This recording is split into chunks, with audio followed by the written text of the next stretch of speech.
오늘 하나님의 말씀은 마태복음 7장 1절에서 5절까지입니다. 제목은 재판하지 말라.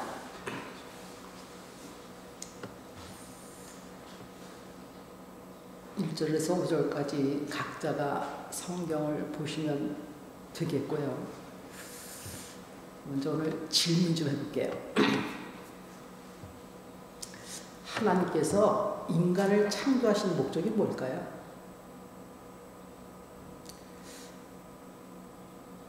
왜 하나님께서 인간을 창조하셨을까요?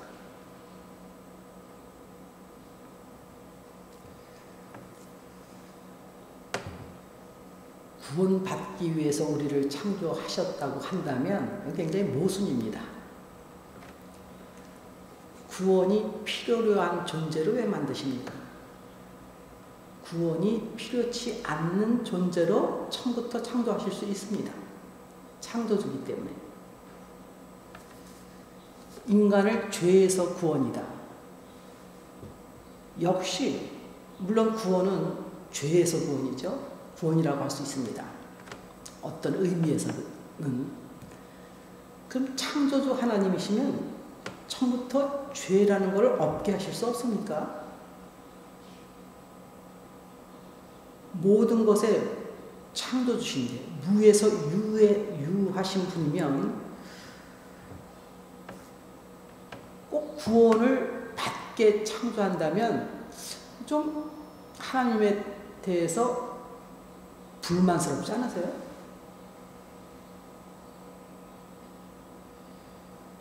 주일날 한 번 교회 나가는 것도 얼마나 그게 큰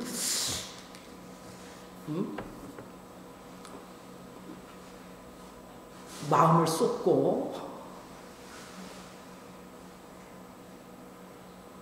시간을, 물질을 그렇게 하고도 과연 내가 구원받을 수 있을까 하는 내면의 불안감이 사실 없겠습니까? 뭐 구원에 확신 있는 사람들도 있지만 도대체 하나님께서 인간을 창조하신 목적이 무엇일까?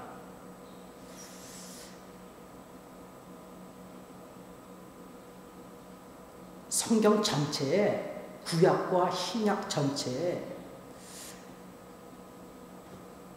하나의 핵심이, 변함없는 핵심이 흐르고 있습니다. 하나님의 뜻이. 그게 관계성입니다. 인간만큼은, 근데 사실 생각해보면 생명 있는 존재를 다 그렇게 만드셨어요.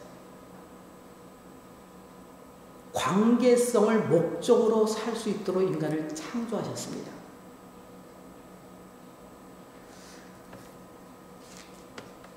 인간은 관계를 떠나서는 살 수 없도록 만든 것이 바로 인간이에요. 그래서 하나님께서는 하나님과 인간이 관계가 성립될 수 있는 존재로 창조된 것이 바로 인간입니다. 그래서 구약이든 신약이든 일관성 있게 하나님의 뜻, 의지가 드러나게 하는 하나님의 표현이 있습니다. 내가 너와 함께 함이니라. 예수님도 이 땅에 잉태되었을 때, 이 세상에 잉태되었을 때 이름이 두 개가 나오죠. 예수라는 이름과 임마누엘인데 번역하면 하나님이 함께 하신다는 겁니다. 그래서 하나님의 자녀라는 것은 우리가 인간 쪽에서 이해할 때 관계성의 최고의 표현이 자녀되는 거예요. 인간을 만드시고 한 사람을 만드셨죠. 먼저 아담이라는 사람을. 아담을 만드셨습니다. 그리고는 독초하는 것이 보기 싫대요. 그리고 돕는 배필을 뒤늦게 만드십니다. 그 이후에 처음부터 독초 아니게 못 만드십니까? 다른 것들은 다 암수 한 장씩 하셨는데 그것으로 표현하는 게 뭡니까? 인간은 관계성 안에 살아야 하나님이 보시기에 좋은 거예요. 그래서 이 사회나 아이들이나 생활에 있어서 공동체 안에서 왕따 당하는 것처럼 고통이 없는 겁니다. 왜냐하면 아무리 그거 외에 관계성 외에 귀한 것들을 제공할지라도 왕따는 못 견디는 겁니다. 그 이유가 뭐냐면 인간에게 하나님은 관계성을 최고의 속성으로 집어넣고 창조했기 때문인 겁니다. 그래서 인간 관계에서 관계성의 훈련의 장으로 하나님께서 만드신 제도가 뭐냐면 가정이에요. 결혼이에요. 그래서 그 관계성 안에서 평생을 살도록 하셨습니다. 그래서 이 땅에 살면서 그 사람이 얼마나 관계성의 성공자가 될 것이냐, 하나님과의 관계를 회복하고 하나님과의 관계를 이루어나가는 훈련장이 이 땅의 인간 관계성입니다. 물론 그 관계의 대상이 누군가는 굉장히 중요합니다. 목적이 인간끼리의 관계가 목적이 아니라 창조의 목적은 보이지 않는 하나님과의 관계의 훈련장이 이 땅의 삶 속에서 사람과의 관계성을 훈련장이라고 할 때 내가 관계하는 상대가 하나님과의 관계에 도움이 줄 관계냐, 하나님과의 관계에 가로막게 하는 관계냐, 이 대상의 선택은 아주 절대적으로 중요한 것입니다. 바로 교회의 중요성은 다른 데 있는 것이 아니라 교회라는 제도를 통해서 하나님과의 관계를 소개하고 하나님 관계를 하나님의 방법대로 이렇게 하는 것이라는 것을 가르쳐주는 거예요. 목회자가. 그 유일하게 그것을 사람들로 하여금 소개받고 가능하다는 지식을 얻게 하는 것이 바로 교회요. 하나님의 뜻을 온전히 우리 측에서는 완전할 수 있도록 하나님께서 기록해 놓으신 것이 성경이라는 것입니다. 그래서 왜 돕는 배필이냐, 무엇을 향하여 돕는 것이냐, 하나님과의 관계를 성립할 수 있도록 서로 돕는 배필이 부부인 것입니다. 그러면 반대로 인간에게 있어서 가장 최악의 관계는 뭘까요? 그걸 원수라고 하는 거예요.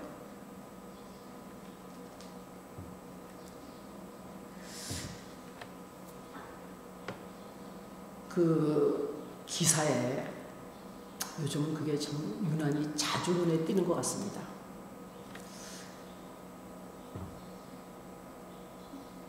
무슨 포악한 범죄를 저질러서 누구나 인정하는, 자타가 인정하는 아주 극악무도한 죄인은 말고 지금 말씀을 드리고자 하는 것은 죄를 졌기 때문에 그 형사 집행을 경험하게 되고 뭐 그렇겠죠. 근데 이렇게 화면에 나오는 거 보면 집행이 딱 결정을 지면은 즉시 수갑을 채우더라고요. 그리고 그 사람 양편에 수갑을 채웠음에도 불구하고 양쪽에 탁 팔짱 껴서 가운데 두더라고요. 저는 그 장면을 볼 때마다 죄의 유무, 죄의 경중을 떠나서 저게 사람에게 할 수 있는 방법에, 죄인에게 최선의 방법일까? 그러한 속에서 의문을 갖게 하는 장면입니다. 저 개인에게는.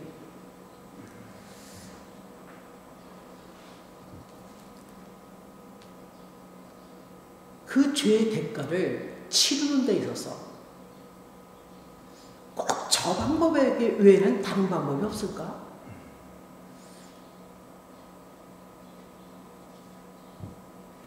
전인적인 자유의 박탈입니다. 명예의 박탈이요, 정신적인 자유에 대한 박탈이요, 육신은 말할 것 없고, 살아있으나 죽은 자는 오히려 그런 고통이 없겠죠. 아무리 큰 죄를 졌을지라도, 어떠한 무게의 죄를 졌을지라도, 아까 제가 선을 걷습니다. 그가 무도한 그러한 뭐 살인하고 뭐 인간답지 않은, 지금 그런 얘기를 하는 건 아니죠. 그런 대상을. 누구를 막론하고 사람에게 저렇게 하는 방법이 사람에게 할 방법일까? 완전한 자유를 박탈하고 수감한다는 것은 관계성의 단절을 선고하는 겁니다.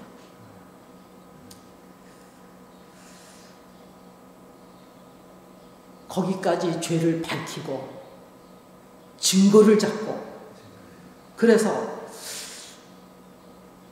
저 사람을 형사 입건하는데 결실을 맺게 한, 저는 그런 쪽에 그 언어를 좀 몰라서 딱히 더듬는데요. 검사입니까?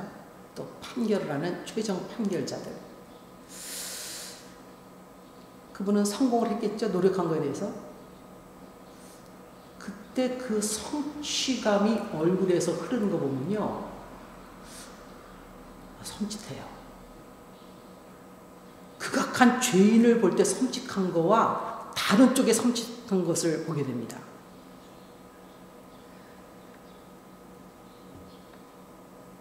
그러한 법에 종사하는 사람들은 최고의 지식층 아닙니까? 그러나 인격을 변화시키는 건 아니구나. 성경이 이미 말씀하고 있습니다.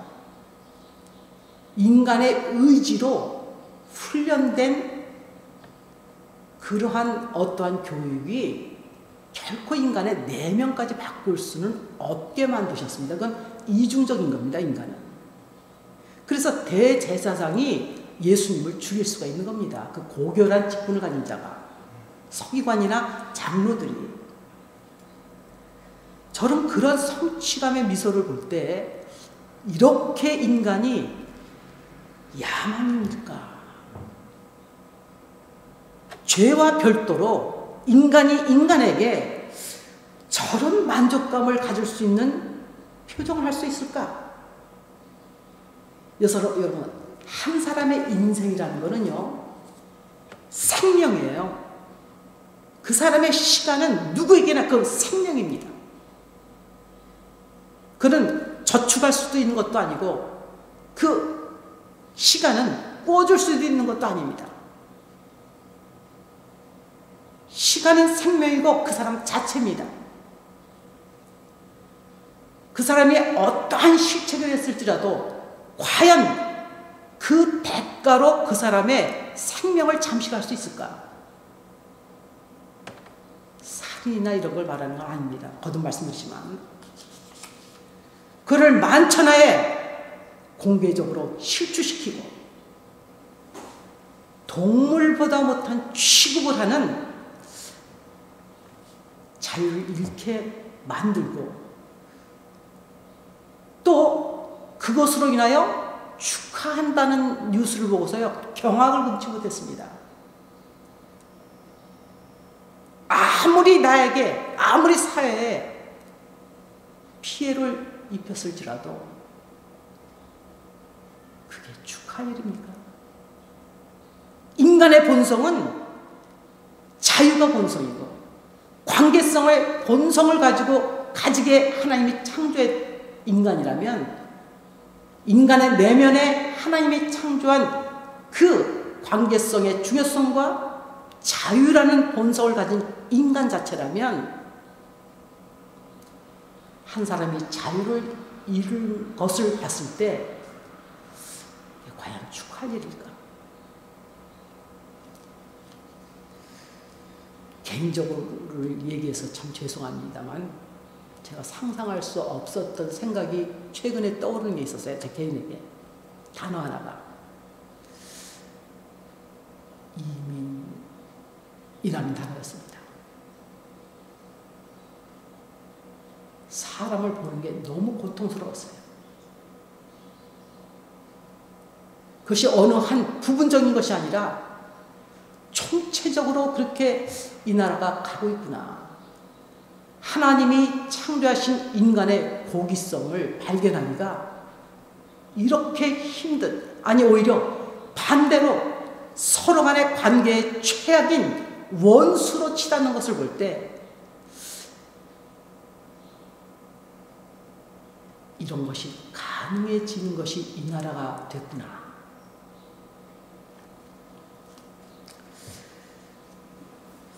저는 오늘 본문 때문에 구약을 보다가 하나님은 믿어야 되겠네. 이런 분이 하나님이면 이런 쪽에서 오늘 말씀을 지금 전하기 바로 전에 다시 한번 이 말씀을 상고하면서 나의 하나님이 이런 분이었어 하는 것을 새롭게 자각하게 됐어요. 성경을 통해서. 느낌이 아니라 내용을 통해서. 다시 한번 확인해 봤습니다. 출애굽시키고 나신 다음에 이스라엘 민족을 20장에 출애굽기 20장에 하나님께서 시내산에 모세를 올라오게 하라고 하셔서 계명을 주십니다. 그 계명을 받고 십계명 돌판 2개를 들고 내려오죠.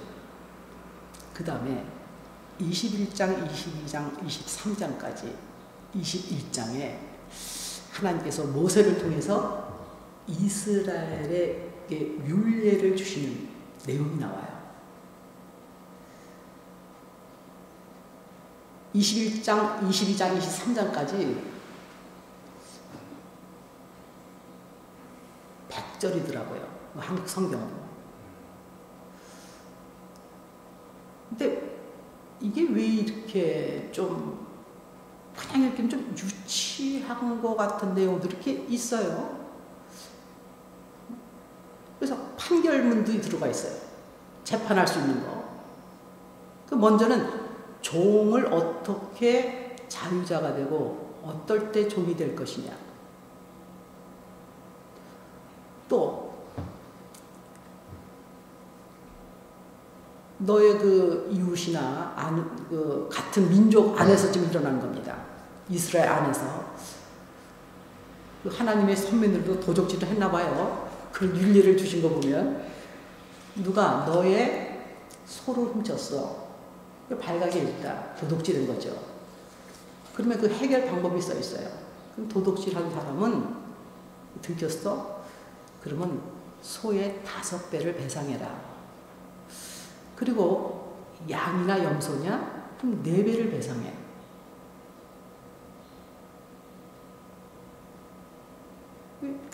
누가 생명을 취했냐? 그때는 죽이라는 겁니다. 결론은 다 내에 있어요.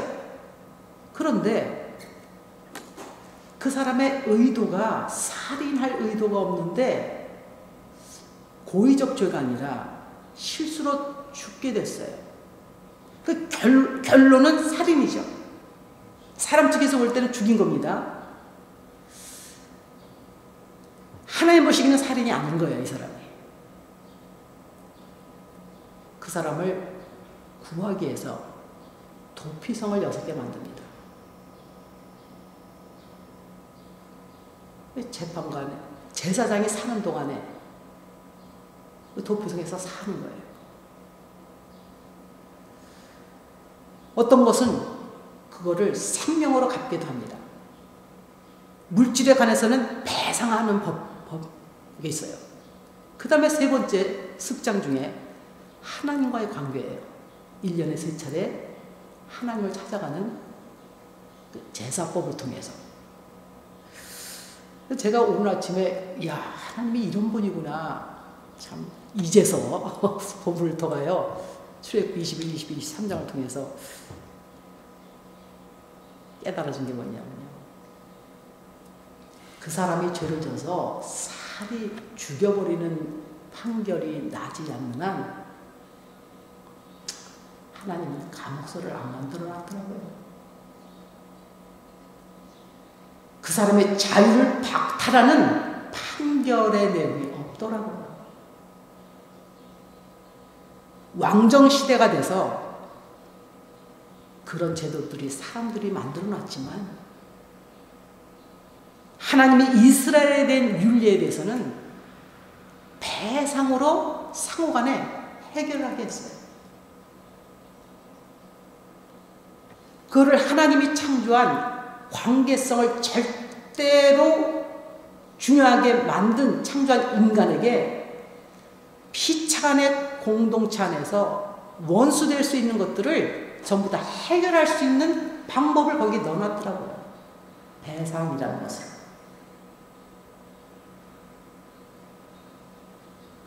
이스라엘 사람들의 수준은요, 대단한 수준으로 끌어올렸습니다. 십계명을 받고 이스라엘에게 율례를 하나님이 주신 그 율례의 내용은 이스라엘 사람 전체에게 주신 거예요. 피차간에 피해를 주고 받고 했을 때 재판관에게 갈 필요가 없어요. 많지 않아요. 재판관에 갈 이유가. 판결까지 다 하나님께서 기록해서 줬기 때문에 상호간에 그것으로 해결하면 끝나는 겁니다.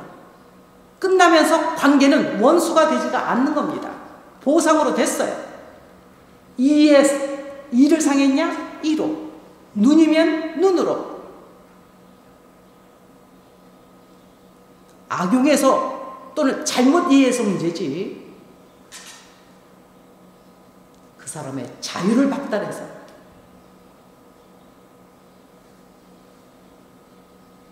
관계성을 끊어놓는 벌의 내용이 없더라고요. 관계성이 끊어지는 예가 하나 나옵니다. 레위기 14장 15, 16절. 문둥병이 걸렸을 때 유일해요. 인간이 죄를 졌어도 그 사람의 자유만큼은 얼마나 보장하는 율례의 내용인지를 하나님이 자유를, 인간에게 자유를 이렇게 귀하게 여기고 계시는구나. 인간 관계성을 이렇게 귀하게 여기고 계시는구나.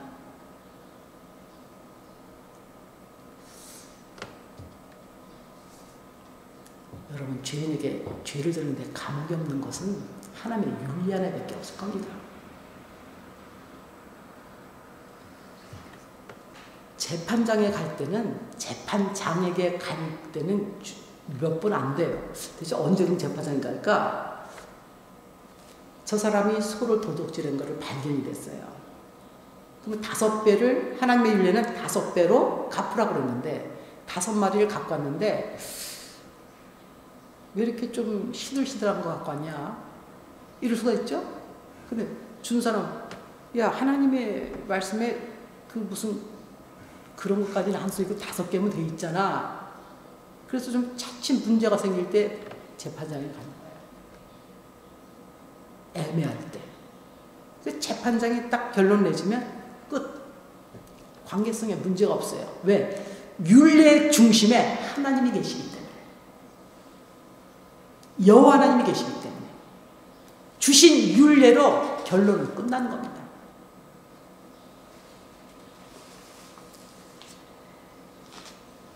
그 이스라엘에게 율례를 주셨을 때 출애굽기 21장, 22, 23장 안에는요, 번역은 똑같아. 재판장이라는 번역이 거기만 있는 건 아닙니다. 그 이외에도 재판장이 나오는데요.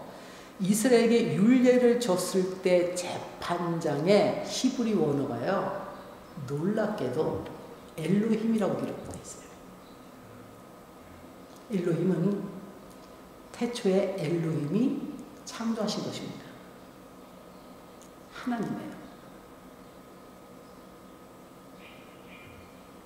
달리 번역하면 재판장이 아니라 하나님이에요. 그러니까 재판장의 자격이라는 거는요, 어마어마한 겁니다. 하나님스러운 사람인 거예요. 그러나 일단은 순서가 이스라엘 민족 자체가 재판장에게 갈 만한 그러한 수준이 아니에요. 자기들끼리 충분히 판결하고 해결할 수 있는 수준까지 올려놓으신 겁니다. 그 다음에 애매모호한 것을 재판장.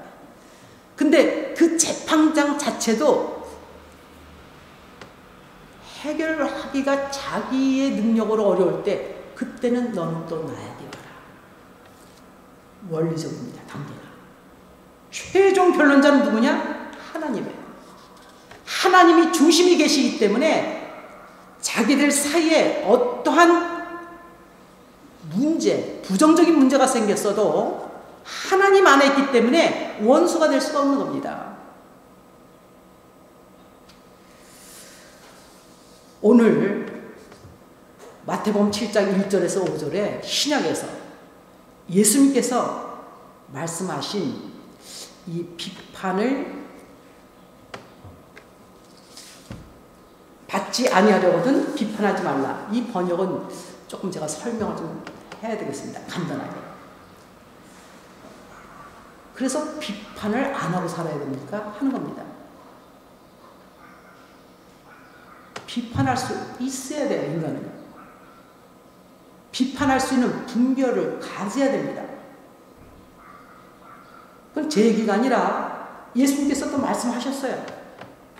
너희들이 이 시대를 비판할 수 있어. 분별할 수 있어야 돼. 악이 뭔지 선이 뭔지 분별할 수 있어야 됩니다.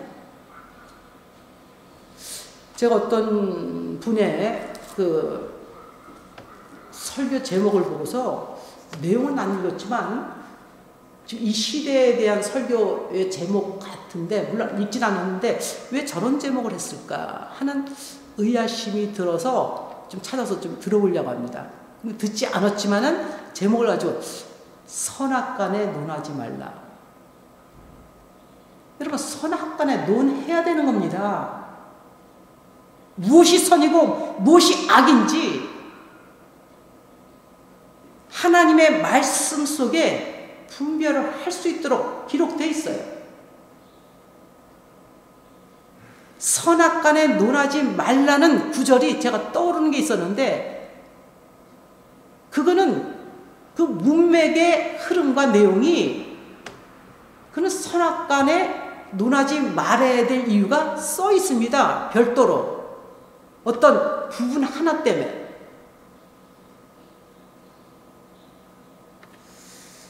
만일이란 말은 정확한 것이 아니기 때문에 사용해서는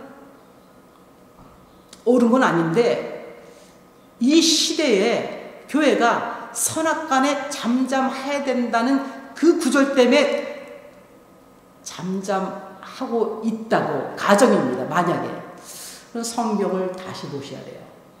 그거를 인용함으로 그렇다면 저는 그렇다고 교회가 떠들란 얘기도 아닙니다. 우리가 성경을 어떻게 이해하고 그거를 어떻게 바로 적용할까는 굉장히 중요한 겁니다.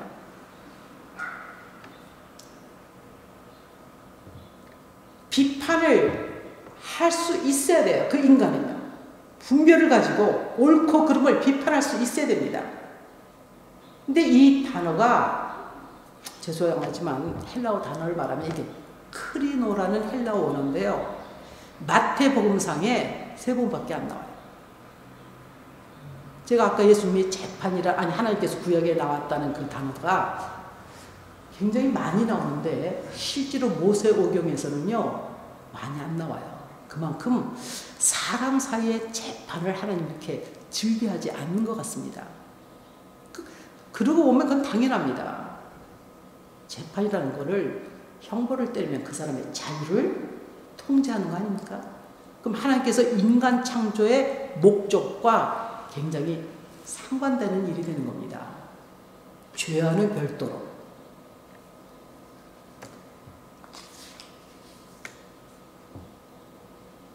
이런 것이 있죠. 이 말씀을 하시기 전에 예수님께서 하신 말씀입니다. 누가 너를 송사하여 옷을 가지고자 하는 자에게 겉옷까지 가지게 해라. 그때 그 송사라는 말이 이렇게 바꾸면 말이 되겠습니까? 누가 너의 옷을 비판하여 속옷을 갖고자, 말이 안 되잖아요? 비판해서 속옷을 가집니까? 송사라고 번역이 되어 있거든요. 야, 내가 너한테 받을 게 있는데 그 옷 줘. 재판장에 가기 전에 겉옷까지 줘. 같은 단어예요. 크리노.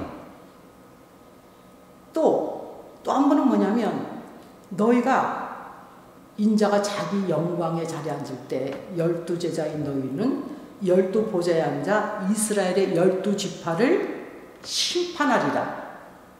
그렇지. 비판하리라. 그 비판해서 뭐합니까? 심판한다는 거예요. 재판한다. 그 같은 단어입니다. 본문에. 그래서 제가 본문의 제목을 내 마음대로 바꾼 게 아니라 그대로 바꿔서 원어에 인용하신 대로 예수께서 인용하신 전과 후에 그대로 바꿔서 말하면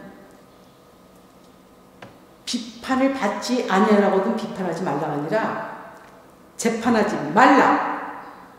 네가 재판받지 아니하려면. 서론을 그렇게 시작하고 있습니다. 애신에게 재판하지 말라는 겁니다. 이 신약, 특히 예수님께서 말씀하신 복음서는 그 뿌리가 구약에 있습니다. 당연합니다. 내가 율법과 선지자를 폐하러 온 것이 아니라 완전케 하러 왔다. 마태복음 5장 17절에 자신이 이 땅에 왜 왔는지를 본인이 명확하게 제시하고 있습니다. 구약이 필요 없는 게 아닙니다. 신약만 갖고 되는 게 아니에요. 구약이 거쳐서 신약에 오는 것이지. 예수님께서도 명확하게 말씀하신 겁니다. 정말 구약의 하나님도 이스라엘에게 율례가 재판, 벌을 주실 때 벌을 주시기를 원하는 게 아니라 배상을 통해서 상호간의 관계성을 해치지 않는 방법으로 내용이 기록한 것처럼 예수님은 정말 하나님이시구나. 하나님의 뜻과 같구나. 재판하지 말라는 겁니다. 네가 재판하면 왜 재판하지 말하냐? 네가 재판을 받게 된다. 그러면 그 사람은 누구한테 재판받겠습니까? 무서운 얘기하고 계시는 겁니다. 하나님께.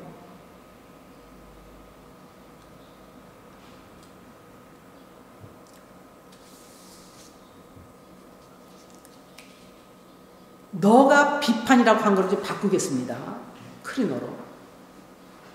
너가 재판하는 그 재판으로, 그 비판으로, 그 재판으로. 그게 뭐냐면 네 방법으로 재판하는 그 방법으로, 네가 그 방법으로 네가 재판받을 것이요. 네가 헤아렸던 그 방법으로 그대로 네가 헤아림을 받을 것이다.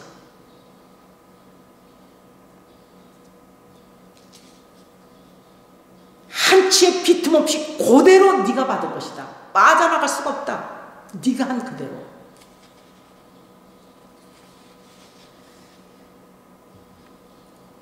문제는 왜 하나님이 이러실까? 형제이기 때문에 그래요. 그게 3절에 나옵니다. 어찌하여 형제의 눈 속에 있는 티는 보고 내 눈 속에 있는 들보는 깨닫지 못하느냐. 하나님께서 이스라엘에게 율례를 주신 것이지 이방에게 율례를 주신 게 아니에요. 하나님을 믿는 하나님 안에 있는 신앙인들에게 주신 것입니다. 신앙이나 종교라는 언어를 좀 옆에 두고도 네가 그 재판하는 대상이 누구냐? 형제이기 때문에요. 너하고 관계성이 이루어진 자다. 형제라는 건. 그는 혈육보다도 하나님을 믿는 그리스도인으로 이해를 해야 될 겁니다. 아무리 자기 혈육 같다가 그러겠습니까? 이미 하나님께서 하나님을 아버지로 믿는, 하나님이 자녀로 여기는 형제를 재판했기 때문에 문제인 거예요. 이스라엘 민족이 상호간에 재판하지 않기를 바라는 율례의 내용처럼 이미 관계성이 성립이 된 사람들이에요. 더 관계를 더 발전시켜야 나가야 되는 겁니다. 그 중심에 하나님을 중심으로.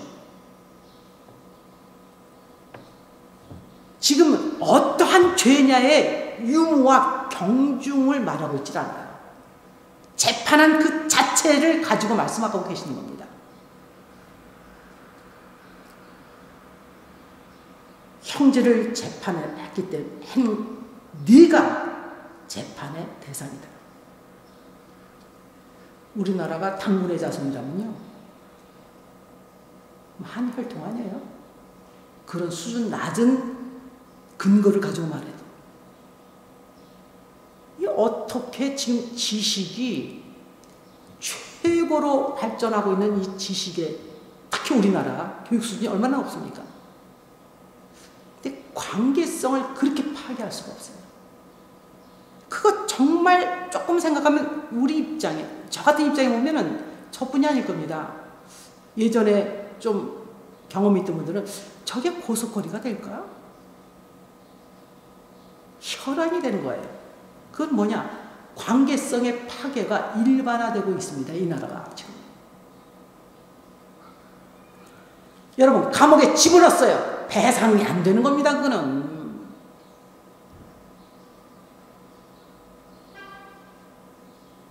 사람을 전인적으로 자유를 박탈한 것에 대한 무엇으로 보상할 겁니까?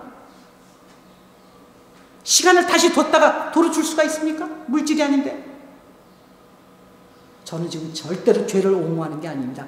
방법을 말하는 겁니다.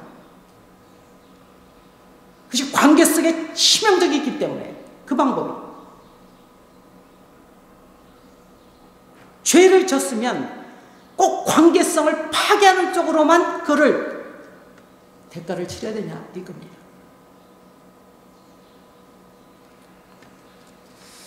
이런 쪽에서도 미국이 선진국이라는 것은 이런 쪽에서도 인간의 관계성이 중요하지 한쪽으로 판결을 하는 것들을 훨씬 많아요. 그쪽이. 배상 쪽입니다. 선생님 그렇지 않아요? 배상이기 때문에 극단적인 원수까지 되질 않아요. 어느 게 더 원수겠어요? 나의 전인적인 인격을 박탈하고 자유를 상실케 하는 것과. 이게 형제이기 때문에 문제인 겁니다.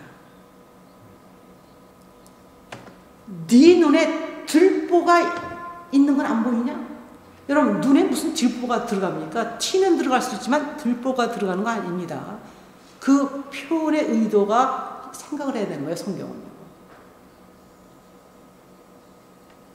티는 들어갈 수 있지만 들보는 못 들어갑니다. 여기서 네 눈 속에 있는, 형제 눈 속에 있는 티는 눈으로 볼 수 있는 거예요. 다시 말하면 인간의 육안으로 볼 수 있는 시책이라는 겁니다. 근데 너는 들보야. 그는 뭐냐? 육안으로 보이지 않는 심각한 문제를 안고 있다 이겁니다. 인간의 이중성입니다. 눈에 보이는 것과 보이지 않는 형이 하학적인 면과 형이 사학적인 면, 뭐 그걸 2분선이냐 3분선이냐를 떠나서 이중성을 가지고 인간을 창조했어요. 하나님께서.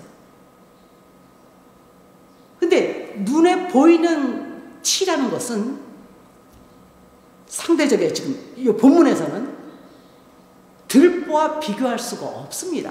그렇지 않습니까? 이거는 더 큰 죄고 이거는 좀 작은 죄야. 작은 죄를 가진 사람이 판단하는 괜찮아. 지금 이 얘기하는 게 아닙니다. 눈에 보이는 죄는 죄라고 성립되는 그것은 보이지 않는 내면에 지금 예수께서 말씀하시는 들보로 상징하는 그것에 비교하면은 육안으로 보이는 육신의 죄는 전부 다 티와 같은 거라는 얘기입니다. 우리가 아무리 크고 저건 대단히 흉악한 거야. 흉악한 겁니다. 그러나 인간의 내면 속에 있는 네가 아직 못 보고 있는 들보로 상징하는 그것에 비하면 그건 티에 불과하다 이겁니다. 들보를 가지고 있어요. 뭐가 없다는 얘기입니까? 내면의 문제입니다. 하나님이 안 계시다는 얘기예요.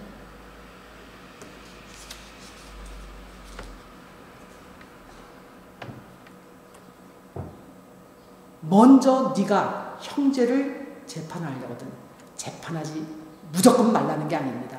들보를 빼고서 하라 이겁니다. 티라는 것은 극히 미미한 겁니다. 우리는 모든 것을 작냐 크냐 큰 죄냐 작은 죄냐 눈에 보이는 것을 우리가 분리시키고 있어요. 지금 성경은 오늘 본문은 본문반이 아닙니다. 내면의 문제냐 흔히들 잘 쓰죠. 영적인 문제 영적인 죄냐 눈에 보이는 육신의 죄냐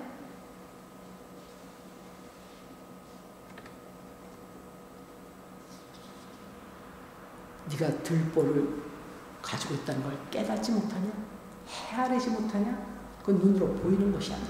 깨달아져야 되는 겁니다.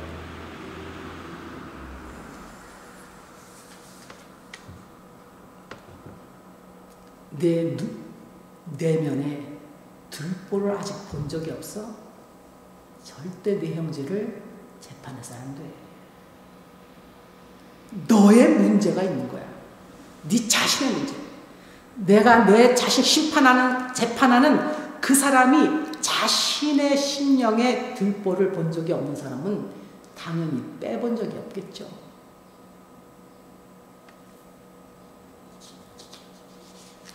보라.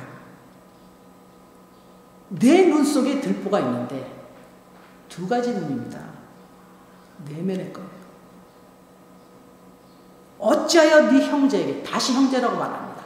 관계가 이루어진 하나님과의 관계가 이루어진 형제에게 티를 빼게 하겠냐.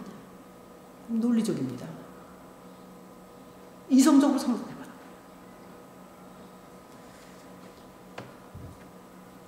외식하는 자요. 성경에서 예수님께서 이 외식이라고 말하는 헬라어는요, 천국 갈 수 없다는 데 주로 사용하고 있습니다. 무서운 얘기입니다. 속은 이런데 겉은 좀 이런 수준이니까 아니에요. 여기서 외식은 하나님 보시기에 외식인데 자기는 진심이라고 생각하는 거예요. 참 무서운 얘기를 하는 겁니다. 누가 재판합니까? 의로운 자가. 죄인을. 이 사람은 의로운 사람입니다. 남을 재판할 입장에 서 있기 때문에. 율법을 잘 지키는 사람입니다. 지금 예수님은 중심을 보고 계세요. 역시 하나님이세요. 왜냐하면 사무엘상 16장 7절에 하나님과 인간이 다른 게 뭔 줄 아냐? 사무엘에게 말씀하셨다고 했죠. 여호와는 사람의 중심을 보고 인간은 외모 이상을 본다. 그래서 아무리 의학이 발달하고 과학이 발달하고 그러나 하나 절대로 이 세상이 끝난 날까지 못하는 게 있어요. 그 중에 하나가 뭐냐면 인간의 영은 못 보는 겁니다. 어느 거로도 볼 수가 없어요. 하나님 외에는 못 봐요. 다 짐작이요 통계입니다. 근데 예수님은 중심을 보세요. 그 내면의 믿음을 보십니다. 행위를 보고 믿음을 평가하지 않으세요. 아까 도피성으로 말한 것처럼 행위적 결과가 있을지라도 내면이 아니면 아닌 겁니다. 그 사람의 살인은 티에 불과한 겁니다. 의미가 이해가 되십니까? 왜냐? 들보의 문제가 아닌 겁니다. 그 사람. 그러니까 도피성으를 피하게 하신 겁니다. 그 의미는 심오한 의미는 또 따로 있겠죠. 당연히. 일단 1차적인 거를 말씀드린 겁니다. 네 안에 들보가 있는 한 절대로 올바로 판단할 수 있는 사람이 아닌 겁니다. 그러니까 티가 그 사람에게는 들보로 보이는 거예요. 자기 들보가 다른 사람에게 있다고 보이는 겁니다. 그러나 성경이 말할 때는 그거는 티야. 네가 들보를 가지고 있어.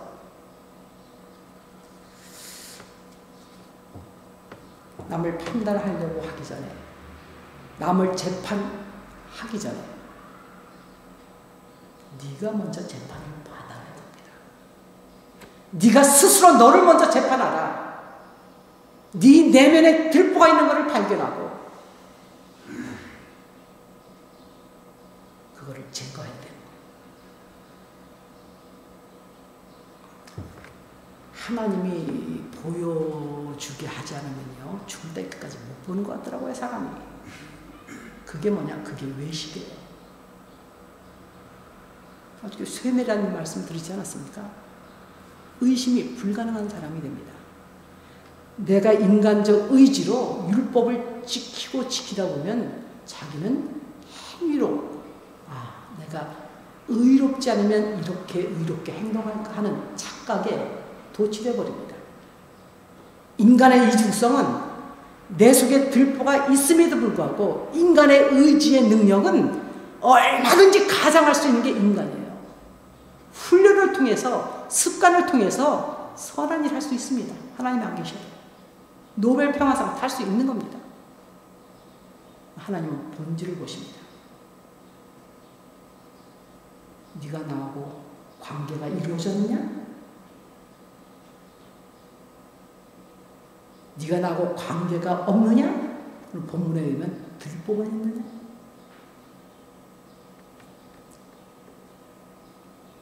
기독신앙의 제일의 관심은 뭐냐? 제1이면서 끝까지 관심 가질 거는 너가 아니라 나 자신입니다. 늘 내 자신을 볼 수가 있어야 돼요. 늘 내 자신에 대해서 관심을 가져야 돼요.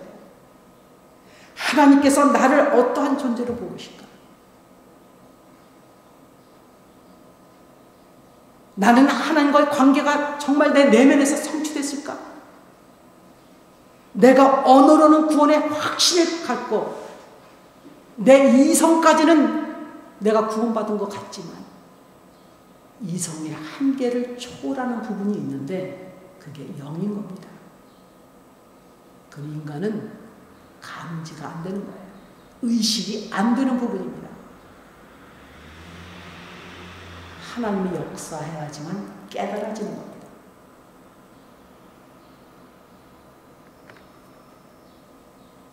예수님도, 의로우신 예수님도 이 땅에서 이렇게 말씀하셨어요. 나는 심판하러 온 것이 아니다. 재판하러 온 것이 아니라 구원하러 오셨다. 사사기에 그 사사라는 그 말이, 그 단어가 재판관이라는 말입니다. 근데 그들의 재판은 뭐였냐면요, 끊임없이 죄를 짓지 않습니까? 이스라엘이 가나안에 들어가서 우상을 섬기고. 그래서 형벌을 주는 재판관이 아니에요. 구원자로서의 재판관입니다. 하나님께로의 관계를 회복시키게 하는 자입니다. 오늘 본문은 관계성이 있는 겁니다. 하나님께서 창조한 인간의 창조한 하나님의 목적이 관계성이라는 것이 절대라고 여기면 재판은 정말 심각하게 생각해야 됩니다. 원수에게 하는 거기 때문에. 그래서 시작이 네가 비판 안 받으려면 남도 비판하지 마. 이 정도 수준이 아니에요. 죽고 사는 문제입니다. 재판하지 말라. 하나님은 어디서 판다? 하나님이 심판하는 것은 지옥 갈 사람만 재판하는 겁니다. 이 말씀을 통해서 이 사람 깨달으라는 겁니다. 네 심령의 들보를 뺐는지를 거기에 관심을 가져라. 맨 먼저 네가 재판관이냐? 먼저 재판할 대상은 네 자신이다.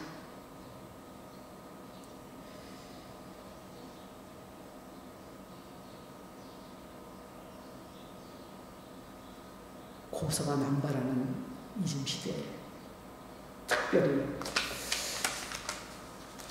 재판하는 자리에 서 있는, 또 앞으로 재판관이나 법을 집행하는 사람들에게, 또 뿐만 아니라 우리 그리스도인들 사이에 관계성이 얼마나 절대적인가를 오늘 본문이 우리에게 깨닫게 해주고 상고하게 하는 겁니다.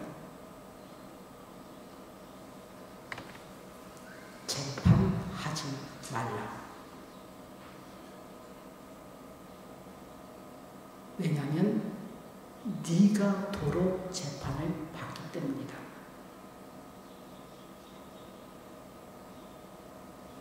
말씀 마치시겠습니다.